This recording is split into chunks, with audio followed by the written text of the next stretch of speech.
You know that feeling, right? You walk away from a conversation and you just feel like you lost, even though you know you were right. It's so frustrating. But what if the problem isn't about the argument at all? What if it's got nothing to do with the words you're using and everything to do with the power you're just giving away? Let's get into it. Okay, this right here, this is the core idea we have to unpack. Think about it.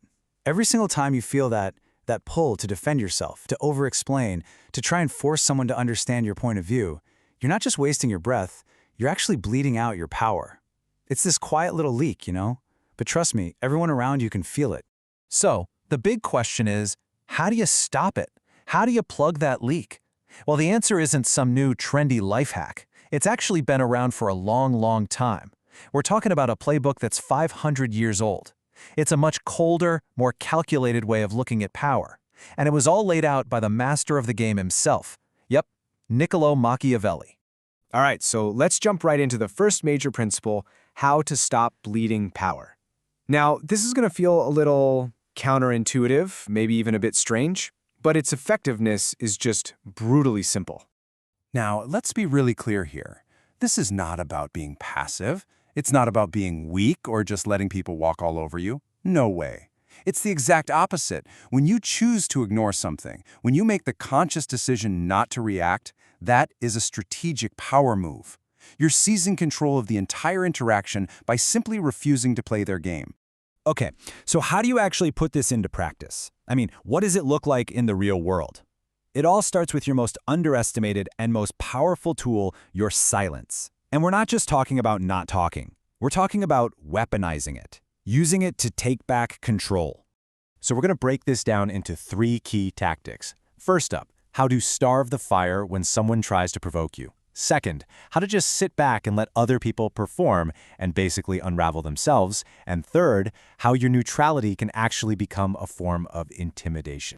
And this brings us right to that first tactic, starve the fire. Think about any provocation you get, an insult, a snarky comment. Think of it as a little fire. And what does fire need? Oxygen. Your reaction, that's the oxygen. Every time you react, you're just feeding the flames. But when you ignore it, you starve it. You cut off its fuel.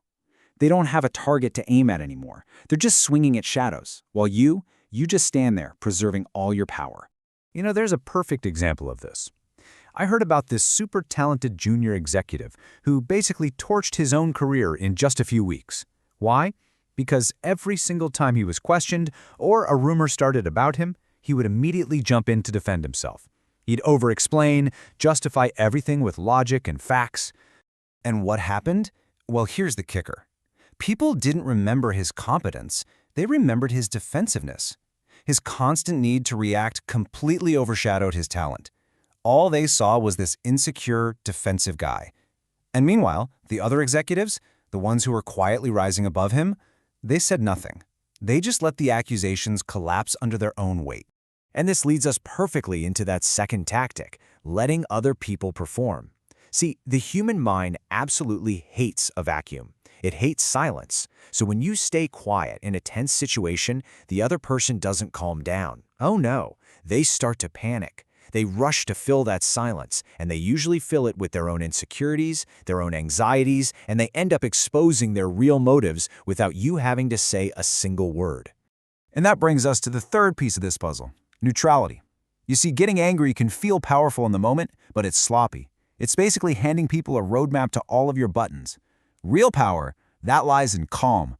When you can maintain this emotional flatline, just stay completely unimpressed and unthreatened, it becomes this impenetrable psychological wall. It sends a very clear signal. You're not playing their little game, you're playing a much, much bigger one. Okay, so all of this builds up to the next level of strategy, controlling perception. Because once you finally stop bleeding power, you can start to actively shape how other people see you. You can start building a genuine aura of authority. And there are 2 really powerful principles to understand here. First, a little bit of mystery is way more powerful than total transparency. And second, your value is directly tied to how scarce you are. I mean, just think about it. If you're always available, always responding to messages instantly, always there at a moment's notice, you become common. You become, replaceable. But when your presence is selective, when access to you has to be earned, suddenly you're rare. Your time, your words, your attention, it all gets prioritized. You literally flip the entire hierarchy on its head. And this is exactly why mystery beats transparency when we're talking about power. Every single explanation you give someone is basically an invitation for them to poke holes in it, to debate it, to question you. But when you stay silent, when you choose to remain unreadable, you're not opening a discussion, you're ending it. Your presence isn't there to be decoded, it's there to be felt. Okay, so we've covered all the external tactics, but honestly, none of them matter if you don't master the final and most crucial part, the inner game. We're talking about mindset and self-control. This means you have to make a fundamental shift in what your goal is. You have to stop obsessing over winning every little argument, over being right in the moment. Instead, start thinking about your long-term positioning. I mean, you can verbally destroy someone today and walk away with less respect tomorrow. Power doesn't care about today. Power plays the long game. And the ultimate prize isn't being correct, it's being respected. And this is the final evolution. To become what you might call unhookable. See, people don't really control you. They find your emotional triggers, your hooks, and they pull on them. The absolute final stage of this whole mindset is learning how to remove those hooks completely. And these hooks, man, they are everywhere. An insult? That's a hook designed to trigger your anger. Guilt? That's a hook for your sense of obligation.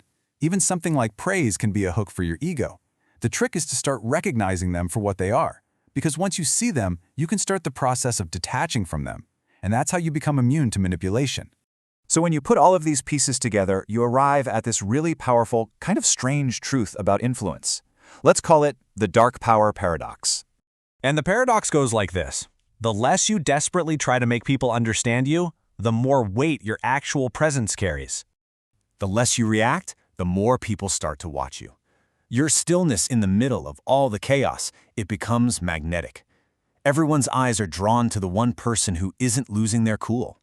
And finally, the less you explain yourself, the more authority you project. By refusing to justify your every single move, you project this aura of authority that just doesn't need a defense. And look, this isn't about being cruel, it's about being clear. You're here to move forward, not to waste your energy convincing people who are determined to stand still. And all of that, it leaves you with one really crucial question to ask yourself. What hooks control you? Is it your anger? Your ego? Is it that burning need you have to be right all the time? Because identifying those hooks, that's the very first step to removing them. And it's the only way you're going to truly take back your power.